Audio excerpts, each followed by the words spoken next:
میرے 8 بچے تھے اور 9واں بچہ پیٹ میں تھا۔ اچانک میرا شوہر مر گیا۔ خاندان والوں نے میرا ساتھ نہ دیا۔ میرے بچے بھوکے پیاسے مرنے والے ہو گئے۔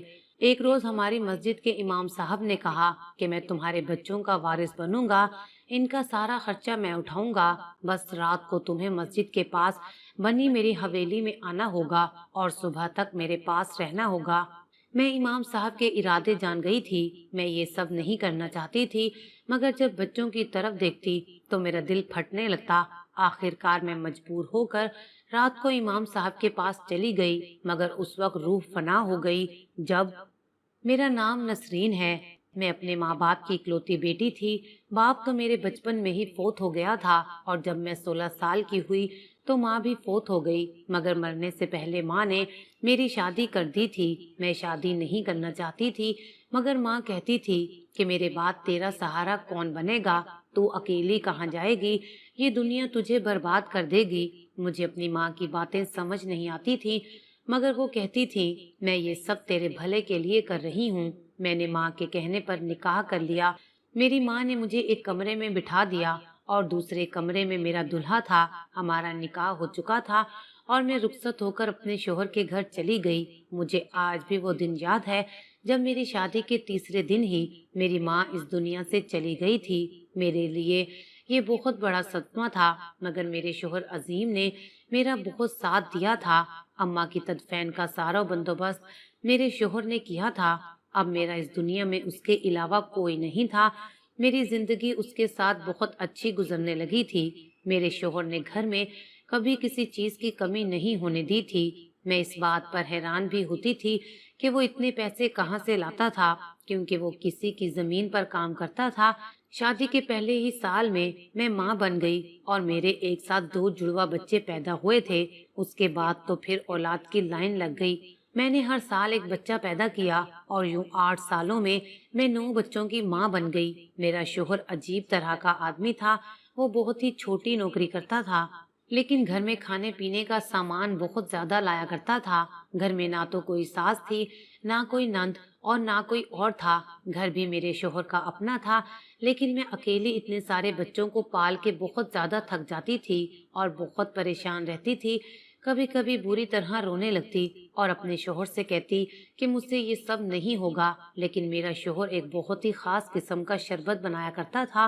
اس شربت میں وہ بادام، پستے اور کوئی ایسی ٹھنڈی چیز ملاتا تھا کہ جس کو پی کے نہ صرف مجھے بہت ہی سکون آ جاتا، بلکہ میں پورے دن کی تھکی ہوئی رات کو سکون سے سو جاتی تھی، ورنہ میری ٹانگوں میں اتنا درد ہوتا تھا کہ میں سو ہی نہیں پاتی تھی، کیونکہ پورا دن بچوں کو اٹھا کر کام کرتی تھی۔ بچوں کی پیدائش میں زیادہ وقفہ نہیں تھا، اس لیے وہ مجھے بہت تنگ کرتے تھے۔ میرا شوہر رات کو میرے لیے شربت ضرور بناتا اور جب میں یہ شربت پی لیتی تو صبح تک مجھے ہوش ہی نہ ہوتا کہ میں کب سوئی اور کب اٹھی۔ اگر رات میں کوئی بچہ جاگ جاتا تو میرا شوہر ہی اس کا خیال کرتا، کہتا تھا کہ تم دن بھر کام کرتی ہو، ان سب کو سنبھالتی ہو، اب رات کو میں سنبھالوں گا، تم سکون سے سو جایا کرو۔ اور میرے شوہر کی اور ایک عجیب بات بھی تھی کہ وہ گھر میں بہت کم رہتا اور جب بھی گھر آتا میرے بچوں اور میرے لیے بہت ساری چیزیں لے کر آتا۔ میں بہت خوش تھی، میں اس کی ہر بات مان لیتی، کیونکہ وہ بھی میرا بہت زیادہ خیال رکھتا تھا۔ اس کی خوشی میں میری راحت تھی۔ میری زندگی میں میری راتیں اچھی گزر جاتی تھیں اور میں سکون سے سوتی رہتی تھی۔ اللہ نے 8ویں بچے سے بھی نواز دیا، لیکن میرے شوہر کو دیکھ کر ایسا نہیں لگتا تھا کہ وہ 8 بچوں کا باپ ہے، وہ بھی لڑکا ہی لگتا تھا، جبکہ خوبصورت تو میں بھی تھی اور دیکھنے میں بڑی عورت نہیں لگتی تھی، لیکن میں اندر سے بہت کمزور ہوتی جا رہی تھی۔ بچے پیدا کرنا کوئی آسان کام نہیں تھا۔ میرا شوہر گھر میں بہت اچھی اچھی چیزیں لے کر آتا تھا، وہ مجھے کھلاتا پلاتا بھی بہت اچھا تھا اور ساری رات بچوں کو سنبھال کر میری نیند بھی پوری کرواتا تھا۔ یہ دونوں باتیں بہت زیادہ اچھی تھی، لیکن اس کی تنخواہ اتنی اچھی نہیں تھی۔ پھر اتنے پیسے نہ جانے کہاں سے لاتا تھا۔ ایسا بھی نہیں تھا کہ ایک بچے کے کپڑے دوسرے کو پہنا دیے۔ جب بچہ پیدا ہوتا اس کے لیے سارا کچھ نیا بناتے تھے۔ گاؤں والے کہتے تھے کہ تمہارے شوہر نے تمہیں بہت اچھے حالات میں رکھا ہوا ہے۔ میں پہلے ہی شادی نہیں کرنا چاہتی تھی، لیکن ابھی مجھے واقعی لگا کہ मैं खुश किस्मत हूँ, लेकिन मेरी खुशियों को किसी की नजर लग गई जब एक दिन मुझे खबर मिली कि मेरा शोहर बेहोशी की हालत में मिला है और उसे डॉक्टर के पास ले गए हैं। लेकिन फिर दूसरी खबर ने तो जान ही निकाल दी कि डॉक्टर की तरफ लेकर जा रहे थे, पर रास्ते में ही मेरे शोहर ने दम तोड़ दिया। उस टाइम मेरी कोख में मेरे शोहर का 9वां बच्चा था। मैं बहुत रोई, बहुत तड़पी। अपने शोहर के बिना बच्चों को कैसे संभालूंगी, यही ख्याल सबसे पहले मेरे दिमाग में आया था। मेरे शोहर ने घर में कुछ पैसे रखे थे जो उसके कफन दफन में इस्तेमाल हो गए। कुछ दूर पार के रिश्तेदार आए हुए थे, लेकिन कोई भी हमें अपने घर ले जाने पर राजी नहीं था और ना ही कोई हमें सहारा देना चाहता था। अगर सारे रिश्तेदार हमें महीने के थोड़े थोड़े पैसे भी देते तो हमारा गुजारा चल सकता था, लेकिन कोई भी इस बात पर नहीं आ रहा था। सबका यही कहना था कि 10 लोगों का खर्चा कौन उठाएगा, इन सबको कोई भी नहीं पाल सकता। और 9 बच्चों की माँ के साथ शादी भी किसी ने नहीं करनी थी, क्योंकि हमारे माशरे में जब कोई औरत ऐसे ही बेवा होती है तो उसको यही मशवरा दिया जाता है कि अब तुम दूसरी शादी कर लो ताकि तुम्हारे बच्चों को पालने वाला कोई मिल जाए। लेकिन कोई पागल नहीं होगा जो एक ऐसी औरत से शादी कर ले जिसके साथ 9 बच्चों का साथ था, जिनमें 4 बेटियां थीं। मैंने गुस्से में आकर सारे रिश्तेदारों की बातें सुनना शुरू कर दी और कहा, कोई जरूरत नहीं है मुझे किसी की, अपने आप को और अपनी औलाद को मैं खुद पालूंगी। तुम सब लोग जा सकते हो, तुम्हारा रिश्तेदार तो इस दुनिया से चला गया है और उसकी मैयत का पक्का हुआ खाना भी खत्म हो गया है। अब तुम लोग यहाँ पर क्यों बैठे हो, क्यों मेरा तमाशा देख रहे हो? सब लोगों ने मुझे बातें सुनाई और कहा कि हम तो तुम्हारा फायदा सोच रहे थे, लेकिन तुम भला करने के काबिल ही नहीं हो। मैंने कहा, बिल्कुल निकल जाओ मेरे घर से, कोई जरूरत नहीं है मेरा भला करने की। सब लोग जा चुके थे। घर में कुछ पैसे पड़े थे, पहले वो इस्तेमाल हो गए। उसके बाद मैं घर की कुछ चीजें बेचने लगी और अब आखिरी एक गाय रहती थी जिसका दूध मेरे बच्चे पीते थे, लेकिन गाय को खिलाने के लिए चारा भी नहीं था। इसी वजह से दूध भी नहीं आ रहा था। तंग आकर मैंने गाय भी बेच दी और फिर 1 महीना उन्हीं पैसों पर गुजर गया। लेकिन उसके बाद फिर से फाके पड़ने लगे। बच्चे भूख से बिलख रहे थे। उनका दिल बहलाने के लिए उनको खेतों की तरफ ले गई, क्योंकि अब घर में खाने को कुछ भी नहीं था। खेतों के करीब एक दरख्त लगा था जिस पर छोटे छोटे शतूत लगे थे। मेरे बच्चे उनको खाकर अपना पेट भरने लगे। जब हमें किसी शख्स ने देख लिया, मैं उस शख्स को जानती थी। वो हमारे गांव की मस्जिद का इमाम था और उसकी बीवी एक बड़े जिम्मेदार की बेटी थी जिसने इमाम साहब का जीना हराम किया हुआ था। इमाम साहब ने जब ये मंजर देखा तो हमारे पास आ गए। बच्चों की हालत देखकर जाने क्यों वो बहुत ज्यादा परेशान हो गया।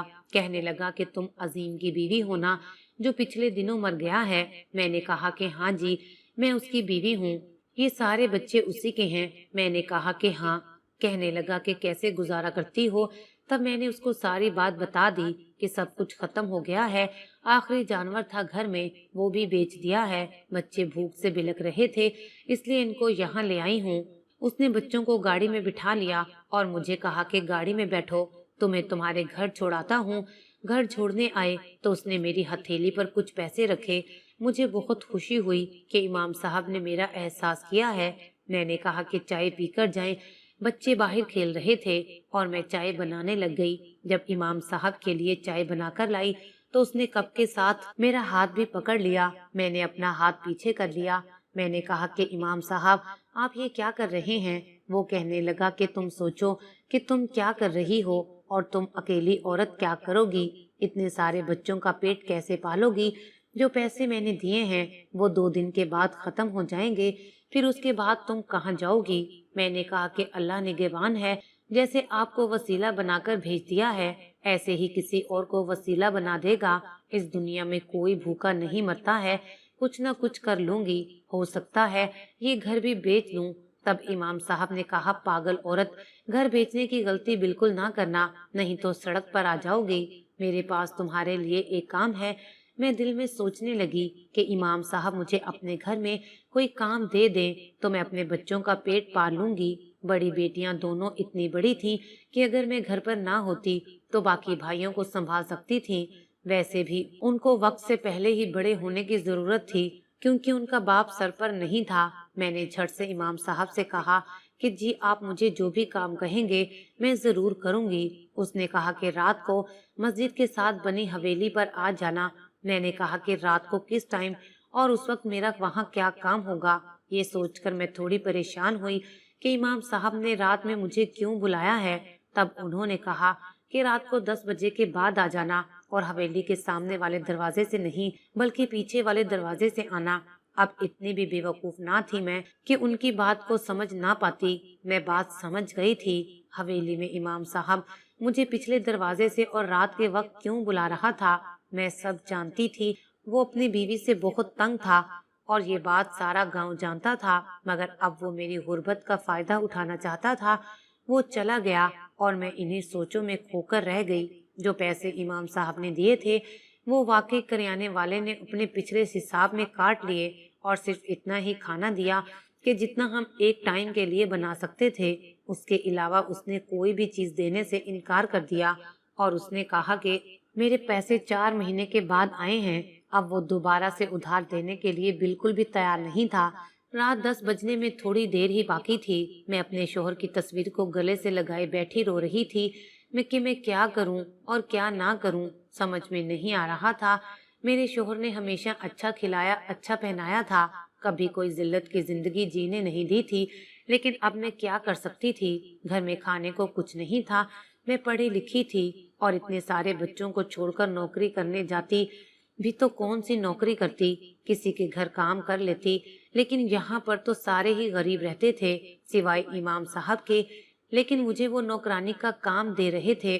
میں بچوں کو بھوک سے مرتا دیکھ نہیں سکتی تھی، اس لیے دل پر پتھر رکھ لیا، بچوں کو سلا دیا اور بڑی بیٹی سے کہا کہ سب کا خیال رکھنا، میں ابھی آتی ہوں۔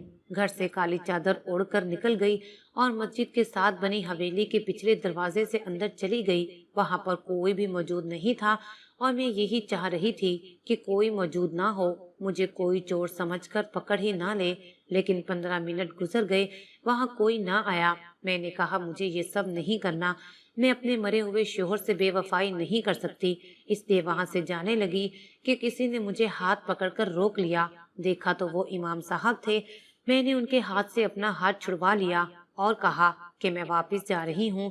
اس نے کہا کہ واپس جاؤ گی تو بہت پچھتاؤ گی، اپنے بچوں کے بارے میں سوچو۔ میں نے کہا کہ آپ مجھے میرے بچوں کے بارے میں بتا کر مجھ سے غلط کام کروانا چاہتے ہیں۔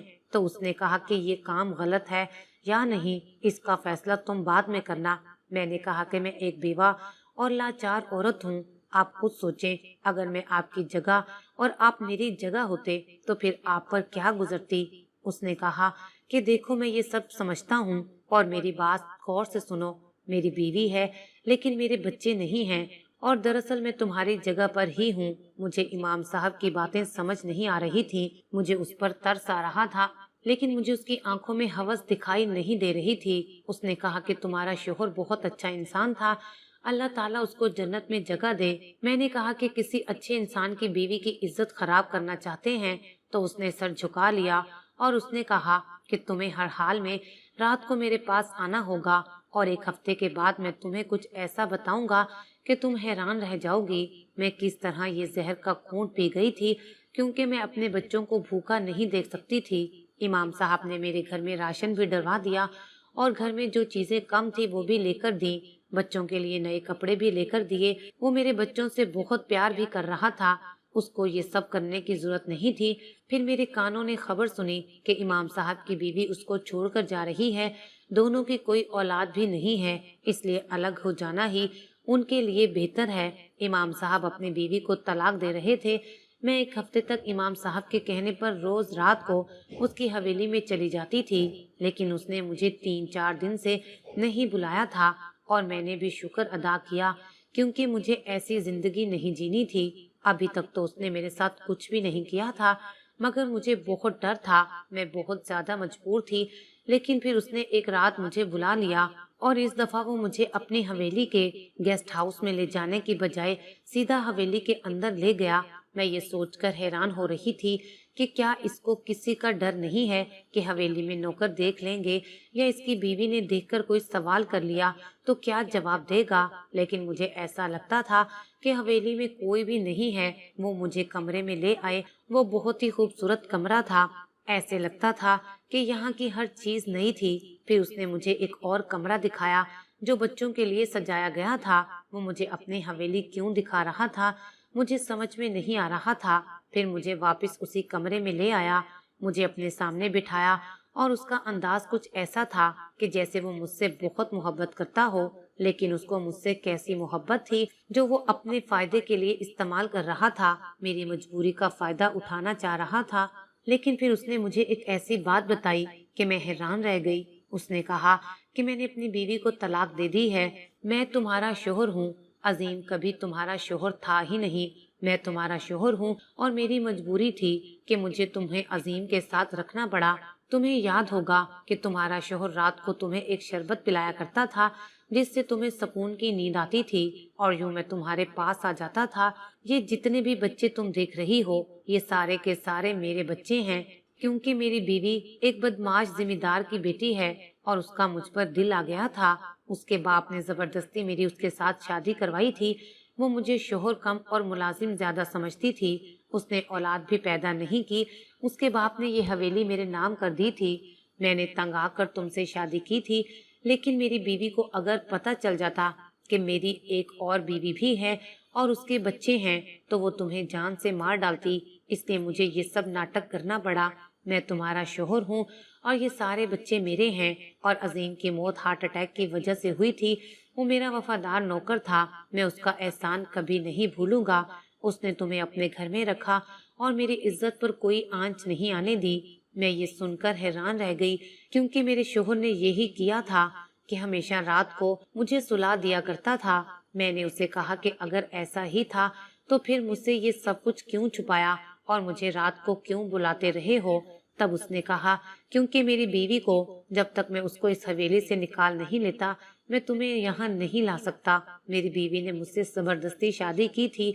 अब उसका दिल मुझसे भर गया था और ये तलाक लाजमी होना थी। इसलिए मुझे किसी तरह एक दो हफ्ते और तलाक का ये बीज का वक्त गुजारना पड़ा था, ताकि किसी को शक ना हो कि तुम मेरी बीवी हो। ये हवेली और ये सब कुछ तुम्हारा है। आज से तुम यहीं रहोगी। ये कमरा तुम्हारा है और दूसरा कमरा मैंने बच्चों के लिए सजाया है। अब तुम्हारी जिंदगी में आराम और सुकून होगा। मैंने कहा कि मुझे ये सब कुछ समझ नहीं आ रहा, मैं तुम्हें कैसे कबूल करूं। तो उसने कहा कि मैं ही कसूरवार हूँ। तुम्हें जितना वक्त चाहिए तुम ले सकती हो, लेकिन मैं अब तुम्हें अपने साथ रखना चाहता हूँ। तुम मेरे बच्चों की माँ हो। अपना और मेरा निकाहनामा भी मुझे दिखा दिया था। ये सब कुछ देखकर मेरे कदमों तले से जमीन निकल गई। मैंने इमाम साहब को कहा कि मैंने अपने शोहर अजीम को ही अपना सब कुछ समझा है। वो ही मेरे लिए वाकई सब कुछ था, मेरा ख्याल रखता था। मेरे बच्चे उसी को बात कहते थे। तुमने मेरी जिंदगी को झिझोड़ कर रख दिया है। तुम्हें ये हक किसने दिया था? अगर तुम में इतनी हिम्मत नहीं थी कि तुम अपनी बीवी को ये बता सकते, तो तुम्हारी दूसरी बीवी भी है और उसमें से तुमने 9 बच्चे पैदा किए हैं। तुम एक बुज़दिल इंसान हो। मैं तुम पर भरोसा नहीं कर सकती। तुमने एक औरत से डर कर मेरी जिंदगी बर्बाद की। उसने मुझे समझाया कि मैं मजबूर था, क्योंकि वो औरत तुम्हें भी मरवा सकती थी, इसलिए उससे डर रहा था। अगर उसके हाथ मेरी कमजोरी लग जाती तो वो रहम करने वालों में से नहीं थी। लेकिन अब वो मेरी जिंदगी से निकल चुकी है। मैंने कहा कि अब उसने मेरे बच्चों को या मुझे कोई नुकसान पहुंचाने की कोशिश की तो तब तुम क्या कर लोगे? तो उसने कहा कि ऐसा नहीं होगा, तुम मेरी हिफाजत में होगी। मेरी बात को समझने की कोशिश करो। मुझे कुछ समझ नहीं आ रहा था। शायद दुनिया वालों को मेरी कहानी बहुत अजीब लगे, लेकिन दरअसल हकीकत ऐसे ही होती है और हकीकत में इससे भी ज्यादा बुरी बुरी हरकतें लोगों के साथ हो जाती हैं। मुझे याद है कि मेरा शोहर कभी भी होशो हवास में मेरे करीब नहीं आया था, लेकिन मैं तो उसे ही अपना शोहर समझती थी। मुझे अपने बच्चों को ये बात समझाने में बहुत वक्त लग गया और मैंने इमाम को कभी दिल से कबूल ना किया। अभी भी इमाम साहब के लिए मेरे दिल में मोहब्बत नहीं थी। वो सिर्फ इन बच्चों का बाप और मेरा शोहर था जो हमारी सारी जरूरतें पूरी कर रहा था। जिस कारी ने हमारा निकाह पढ़वाया था, मैंने छुपकर उससे तस्दीक भी कर ली है। इमाम साहब की सब बातें सच्ची हैं। अब आप बताएं, मुझे क्या करना चाहिए? امام صاحب کو شوہر کے طور پر قبول کر لوں یا اپنے بچوں کو لے کر کہیں دور چلی جاؤں؟ میں بہت پریشان ہوں، مجھے جواب ضرور دیجیے گا۔ اگر آپ کو ہماری یہ ویڈیو اچھی لگی ہو تو اسے لائک کریں، شیئر کریں اور مزید اچھی ویڈیوز دیکھنے کے لیے ہمارا چینل سبسکرائب کریں۔